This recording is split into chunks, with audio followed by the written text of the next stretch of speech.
Hello students, how are you? Students, it is well saying that life journey is much easier when you are not carrying your past. It means जीवन की जो यात्रा होती है वो और ज़्यादा आसान हो सकती है अगर उस यात्रा पर हम हमारे पास्ट को केयरिंग ना करें। केयरिंग मतलब अपने साथ ना लेकर जाएं। इट मीन्स क्या हुआ कि अगर जीवन की यात्रा में हम हमारे पास्ट को भूलकर प्रेजेंट में अगर हम जिए तो लाइफ जो है वो ज़्यादा हमें ब्यूटीफुल लगेगी और विदाउट टेंशन हम उसको सरवाइव कर पाएंगे। लेकिन ये हमारा ह्यूमन नेचर होता है कि हम हमारे पास्ट या हमारे अतीत को कभी भूल नहीं सकते और उसी के बेसिस पर हम डेली या जब भी हम फ्री होते हैं हम हमारे पास्ट को ही रिमेंबर या उसे याद करते रहते हैं। इसके पीछे रीज़न क्या है? Because past is our experience. क्योंकि जो आपका भूत था या आपका जो इतिहास था वो आपका एक एक्सपीरियंस था, एक अनुभव था जो आपने उन दिनों सीखा था। इसलिए इंसान ना चाहकर भी अपने पास्ट को नहीं भूल पाता और यही एक रीज़न होता है कि हमारी जो डेली लाइफ है उसका मोस्टली जो टाइम है हम किसी ना किसी थिंकिंग या फिर किसी ना किसी टेंशन में सरवाइव करते रहते हैं। इसी पॉइंट के बेसिस पे आज हम जानेंगे कि अगर ऐसी कोई कंडीशन बनती है जो हमें पास्ट को याद करवाती है या हमें मेमोराइज करवाती है तो उन कंडीशंस को हम कौन से टेंस या फिर जो भी टेंस अपना होगा जो कि पास्ट टेंस है उस पास्ट टेंस में जो भी 4 पार्ट्स होते हैं उनमें से किस पार्ट के अंदर उन सेंटेंसेज को हम फॉर्म कर सकते हैं या राइट कर सकते हैं। इस वीडियो के अंदर हम डिस्कस करने वाले हैं पास्ट टेंस को। तो चलिए स्टार्ट करते हैं। पास्ट का फर्स्ट जो अपना टॉपिक होगा पास्ट टेंस के अंदर वो रहेगा past simple. Let's start. So students, this is our 10th number video of 10th topic and in this video we are going to start our 5th tense, that is past simple tense. Past simple tense देखिए, present time it means now. अभी हमारा जो present time है उसको हम survive कर रहे हैं, मतलब हम आसपास जो भी देख रहे हैं, फील कर रहे हैं, सुन रहे हैं, वो सब कुछ हमारा प्रेजेंट ही है। एक इंसान जब प्रेजेंट में सरवाइव कर पाता है तो प्रेजेंट में सरवाइव करने के लिए उसे अपने इतिहास को, अपनी हिस्ट्री को या अपने पास्ट को देखना पड़ता है। पास्ट को क्यों देखना पड़ता है? देखिए, पास्ट में इंसान वो सब काम करके आ चुका होता है जिससे उसको कुछ एक्सपीरियंस मिलता है, वो कुछ एक्सपीरियंस गेट करता है। इसीलिए कहा गया है कि पास्ट जो होता है वो एक एक्सपीरियंस है, हमारा एक अनुभव होता है। उस अनुभव को हम बिफोर मतलब अब से पहले हम रिसीव कर चुके हैं और ये जो बिफोर होता है अब से पहले का, यही हमारा पास्ट होता है। बिफोर का मीन ये नहीं है कि यस्टरडे जो कल वाला दिन था, लास्ट ईयर जो था, लास्ट मंथ जो था, उससे कोई मतलब अपने को नहीं है। अपना जो पास्ट है वो हर पल है जो अब से पहले पास्ड हो चुका है। ओके, एक सेकंड अगर आपकी पास्ट हो चुकी है तो इट मीन्स वो भी आपका पास्ट बनकर रह गया है। अगर उस पास्ट में अगर आपने कोई एक्सपीरियंस लिया है, आपने कुछ सीखा, एक्सपीरियंस को मतलब कुछ सीखना, आपने कुछ सीखा है, तो उस लर्निंग के बेसिस पर, उस एक्सपीरियंस के बेसिस पे हम आज मतलब नाउ मीन्स प्रेजेंट, इस प्रेजेंट में आज हम सर्वाइव कर पाते हैं या हमारे प्रेजेंट को हम बेहतर बना पाते हैं। अब बात कर लेते हैं कि पास्ट सिंपल टेंस की बेसिकली मीनिंग क्या होती है, बेसिकली इसका मतलब क्या होता है पास्ट सिंपल टेंस का, कब हम इसका यूज कर सकते हैं। देखिए, the past simple tense is used, इसका जो यूज्ड होगा is use to talk about, इसका यूज किया जाएगा बात करने के लिए। किसके बारे में बात करने के लिए? एक जो कंप्लीटेड एक्शन होगा, is use to talk about a completed action, एक जो कंप्लीट हो चुका एक्शन होगा उसके बारे में बात करने के लिए हम यूज करेंगे पास्ट सिंपल टेंस का। लेकिन वो कंप्लीटेड जो एक्शन है वो एक टाइम फ्रेम में होना चाहिए, एक टाइम पर होना चाहिए, और ये जो टाइम होगा ये बिफोर नाउ, अब से पहले का होना चाहिए। तो अब से पहले के टाइम में अगर कोई एक्शन कंप्लीट हो चुका है और उसके बारे में अगर हम बात करें तो उस कंडीशन को बताने के लिए हमें यूज करना होगा पास्ट सिंपल टेंस का। चलिए एक एग्जाम्पल हम ले लेते हैं और एग्जाम्पल में हम देखते हैं कि कैसे इसका हम यूज करते हैं। जैसे मैंने यहाँ पर एक एग्जाम्पल राइट किया, yesterday I went to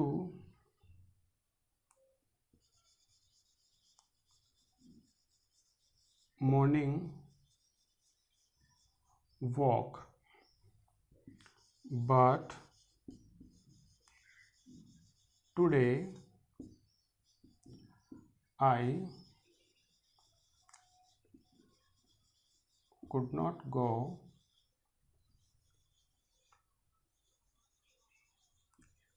because of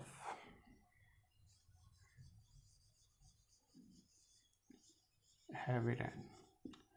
देखिए एग्जाम्पल में हमने बात की, yesterday I went to morning walk but today I couldn't go because of heavy rain।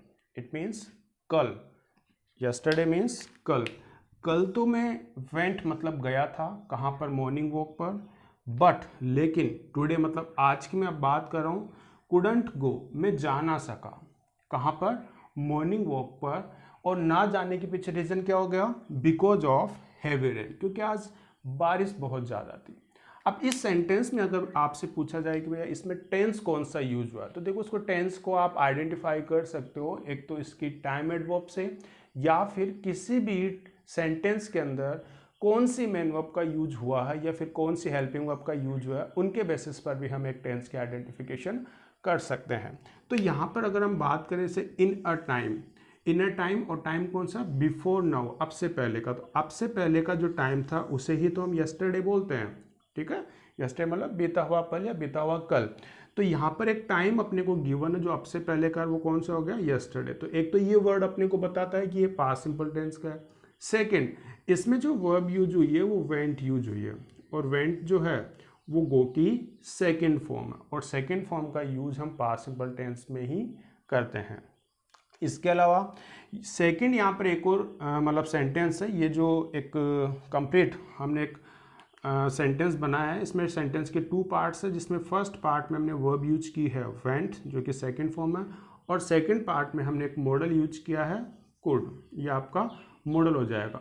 तो ये जो कुड है ये आपका पास्ट सिंपल टेंस को आइडेंटिफाई करवा रहा है। वैसे तो कुड के बारे में हम सेपरेटली डिस्कस करेंगे जब मॉडल का टॉपिक हम स्टार्ट करेंगे, क्योंकि कुड का यूज़ प्रेजेंट के पर्पस से भी हम कर सकते हैं, या कोई पास्ट की जो कंडीशन होती है जैसे इस टाइप की, उस फ्रेम में भी हम कर सकते हैं, या फ्यूचर में जहाँ हम पॉसिबिलिटी या प्रोबेबिलिटी हम देखते हैं तो वहाँ पर भी हम कुड का यूज कर सकते हैं।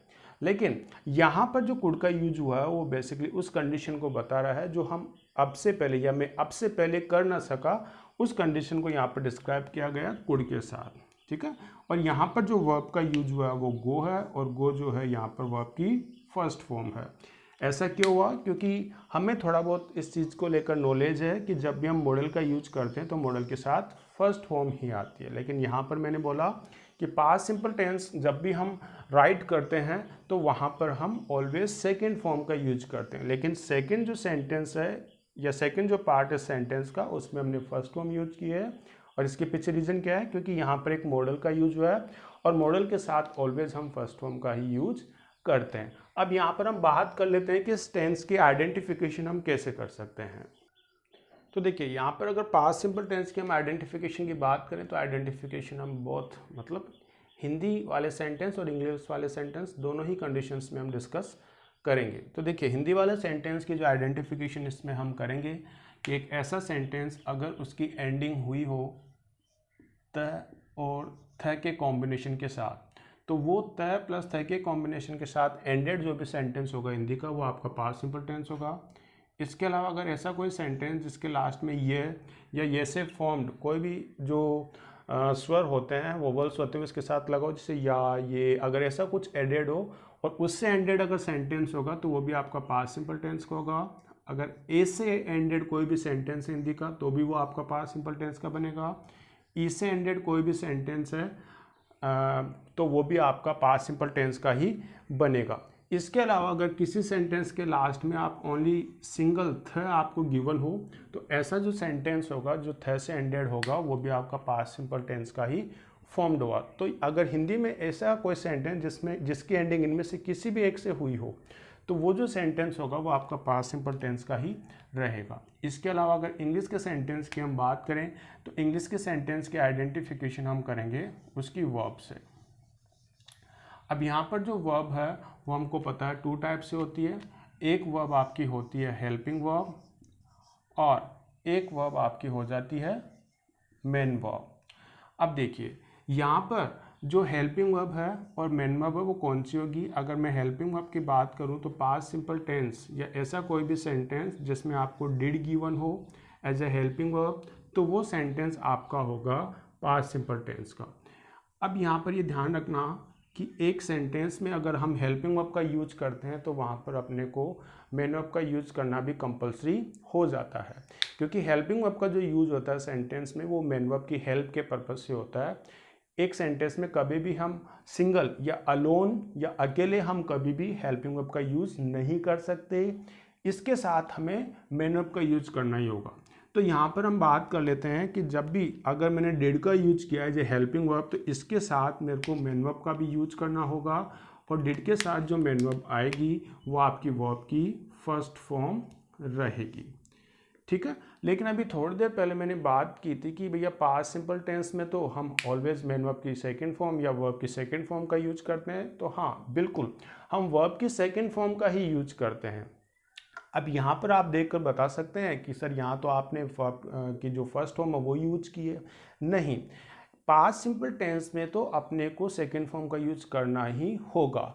अब वो सेकंड फॉर्म या तो आप हेल्पिंग वर्ब की यूज कर लीजिए या फिर मेन वर्ब की यूज कर लीजिए।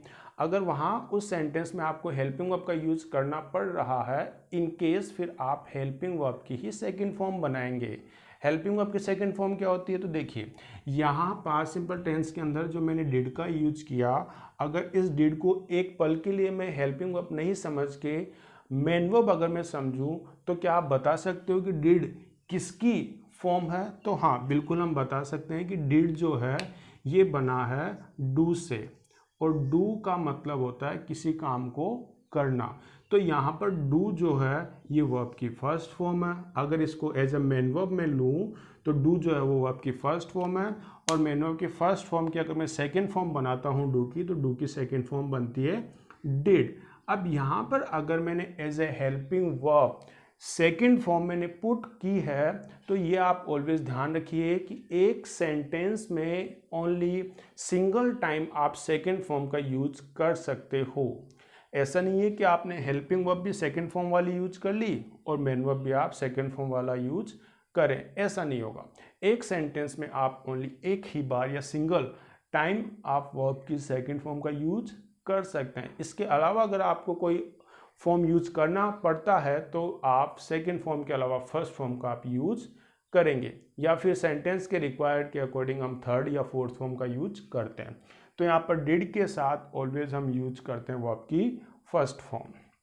अब देखिए अगर मैं ये कहूँ कि एक ऐसा सेंटेंस जिसमें मुझे डिड का यूज़ नहीं करना, ठीक है, एक ऐसा सेंटेंस जिसमें मुझे डिड का यूज़ नहीं करना, तब मैं क्या करूँगा। देखिए अब मान लीजिए मुझे डिड का यूज़ नहीं करना, इन केस अब अगर मैं हेल्पिंग वर्ब का यूज़ नहीं कर रहा हूँ, इन केस अब मुझे अपने सेंटेंस के अंदर वर्ब की सेकंड फॉर्म का यूज़ करना ही होगा। अब आप कहेंगे सर हेल्पिंग वर्ब का यूज़ क्यों नहीं करेंगे, तो आप ऑलवेज आप रिमेंबर रखिए हमने प्रेजेंट सिंपल टेंस में भी इसके बारे में डिस्कस किया था कि दो ऐसे टेंस है, एक तो प्रेजेंट सिंपल और एक पास्ट सिंपल, जिनका सेंटेंस राइट करने से पहले एक बार आपको अच्छे से उनके रूल्स जो हैं वो देखने होंगे, क्योंकि ये दो ऐसे टेंस है जिनमें कभी तो हम हेल्पिंग वर्ब का यूज करते हैं और कभी हेल्पिंग वर्ब का यूज ना कर डायरेक्ट हम मेन वर्ब का ही यूज कर लेते हैं। तो अब आप बताइए कब हेल्पिंग वर्ब का यूज कर सकते हैं, कब मेन वर्ब का यूज कर सकते हैं या कब केवल हम मेन वर्ब का यूज कर सकते हैं, हेल्पिंग वर्ब का यूज़ नहीं होगा। तो इसके बारे में अभी हमने डिस्कस किया था प्रेजेंट सिंपल टेंस में। यहाँ एक बार वापस से हम रिपीट कर लेते हैं कि अगर ऐसा कोई सेंटेंस आप बनाते हो जिसमें आपको हेल्पिंग वर्ब डिड का यूज करना हो और वो पास्ट सिंपल का हो, तो यहाँ पर डिड का जो यूज होता है वो ओनली 2 टाइप के सेंटेंसेस में होगा, only in negative and interrogative sentence. अगर आप किसी भी मतलब इस पास्ट सिंपल टेंस का अगर आप नेगेटिव या इंटरोगेटिव सेंटेंस का फॉर्मेशन करेंगे तो वहाँ पर आपको हेल्पिंग वर्ब डिड का यूज करना होगा। नेगेटिव मीन्स क्या हो गया, अगर एक ऐसा सेंटेंस जिसकी बिगनिंग सब्जेक्ट से हुई हो और एंडिंग उसके आप फुल स्टॉप से करते हो और उस सेंटेंस में आफ्टर हेल्पिंग वर्ब अगर आप नोट पुट कर देते हो तो नोट पुट करने के बाद वो जो सेंटेंस आपका बनेगा वो नेगेटिव सेंटेंस आपका रहेगा। इंट्रोगेटिव सेंटेंस के बारे में भी हमने प्रीवियस जो वीडियोस थे उनमें डिस्कस किया था कि इंट्रोगेटिव सेंटेंस की बिगनिंग अगर हम हेल्पिंग वर्ब से करें और एंडिंग में क्वेश्चन मार्क को अगर हम पुट करें तो ऐसा जो सेंटेंस का फॉर्मेशन होगा क्वेश्चन मार्क से एंडेड वो आपका इंट्रोगेटिव बनेगा। तो यहाँ हमने तो ये पता कर लिया कि डिड का जो यूज होगा वो हम तब करेंगे एज अ हेल्पिंग वर्ब जब सेंटेंस या तो हमें पास्ट सिंपल का नेगेटिव फॉर्म करना हो या फिर पास्ट सिंपल का हमें इंट्रोगेटिव फॉर्म करना हो। तो सर फिर वर्ब की सेकंड फॉर्म का यूज कब करेंगे? देखिए अगर इन दोनों को मैं छोड़ दूं तो वर्ब की सेकंड फॉर्म का जो यूज होगा वो उस सेंटेंस में होगा जो ओनली आपका होना चाहिए affirmative, only in affirmative sentence. आप पास्ट सिंपल टेंस के अंदर वर्ब की जो सेकंड फॉर्म है, मेन वर्ब की सेकंड जो फॉर्म है उस सेकंड फॉर्म का यूज़ आप ओनली अफर्मेटिव सेंटेंस के अंदर कर सकते हो।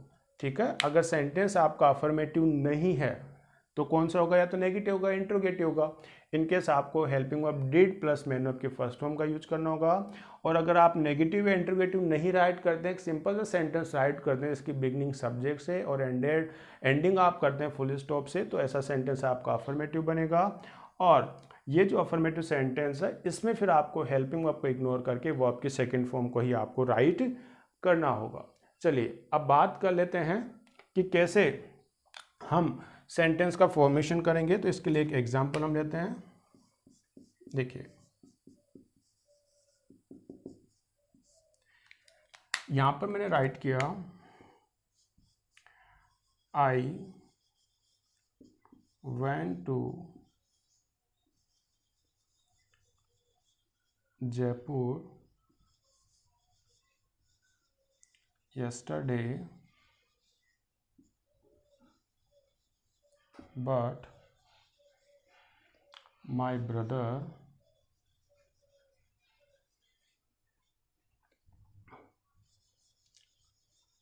did not come with me।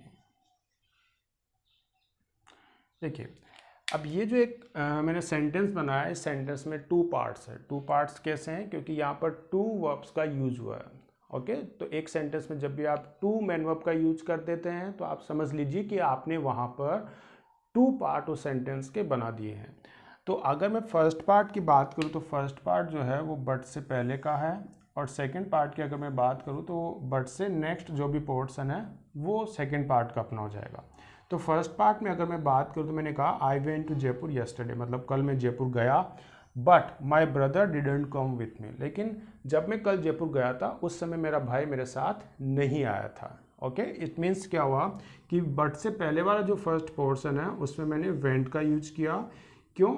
अब मैंने वेंट पे ही क्यों फोकस किया, क्योंकि देखिए फर्स्ट जो वीडियो था अपना उसमें हमने डिस्कस किया था कि टेंस के टॉपिक में केवल आपको जो कंप्लीट फोकस रखना है वो ओनली वर्ब के ऊपर रखना है, क्योंकि अगर वर्ब आपको समझ में आई तो इट मीन्स आप फिर किसी भी सेंटेंस का टेंस आइडेंटिफाई कर सकते हो या फिर किसी भी टेंस का जो सेंटेंस है उसका आप फॉर्मेशन कर सकते हो। इसलिए मैंने डायरेक्ट फोकस किया वेंट के ऊपर। अब ये वेंट क्या है, देखिए वेंट का मतलब गया यहाँ पर हो गया, तो इसकी जो फर्स्ट फॉर्म है वो गो होती है, जिसका मतलब जाना होता है।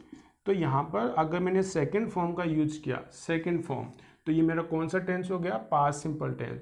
अब अगर मैंने सेकंड फॉर्म का यूज किया उस पार्ट में जो बट से पहले का था, तो क्या आप बता सकते हैं ये जो बट से पहले का जो पार्ट है सेंटेंस का वो कौन से टाइप का सेंटेंस है? बिल्कुल हम बता सकते हैं कि अगर मैंने वर्ब की सेकंड फॉर्म का यूज किया है बट से पहले वाले पार्ट में, तो ये जो सेंटेंस का मैंने फॉर्मेशन किया ये मेरा अफर्मेटिव सेंटेंस बना।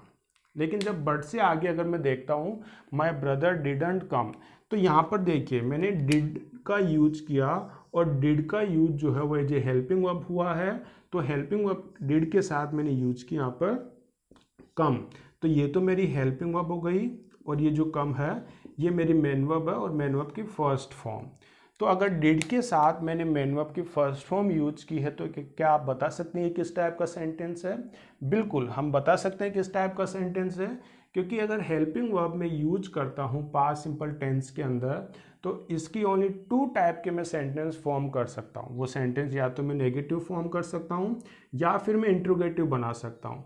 नेगेटिव के लिए मुझे क्या देखना होगा कि सेंटेंस में नॉट का यूज हुआ है या नहीं हुआ। तो सर नॉट तो नेगेटिव इंट्रोगेटिव में भी आता है, बिल्कुल आता है, लेकिन वहाँ पर सेंटेंस की एंडिंग भी अपने को देखनी होगी। अगर सेंटेंस के एंडिंग में फुल स्टॉप है और सेंटेंस में नोट आया हो और बिगनिंग में अगर आपका सब्जेक्ट गिवन हो तो ऐसा जो सेंटेंस बनेगा वो नेगेटिव पार्ट का होगा। तो इस एक एग्जाम्पल में हमने बोथ जो कंडीशंस है कि कब तो हम डिड का यूज कर सकते हैं और कब डिड का यूज ना करके ओनली हम वर्ब के सेकंड फॉर्म का यूज कर सकते हैं, ये चीज़ हमने डिस्कस की है। जहाँ फर्स्ट में हमने डायरेक्ट सेकंड फॉर्म का यूज किया जो कि अफर्मेटिव सेंटेंस को बताता है, जबकि जो इसी सेंटेंस का सेकंड जो पार्ट था जो बट से नेक्स्ट है उसमें मैंने डिड के साथ फर्स्ट फॉर्म का यूज किया एक नेगेटिव सेंटेंस बनाने के लिए जो कि नोट से फ्रॉम है, नोट से हमने फ्रेम किया है।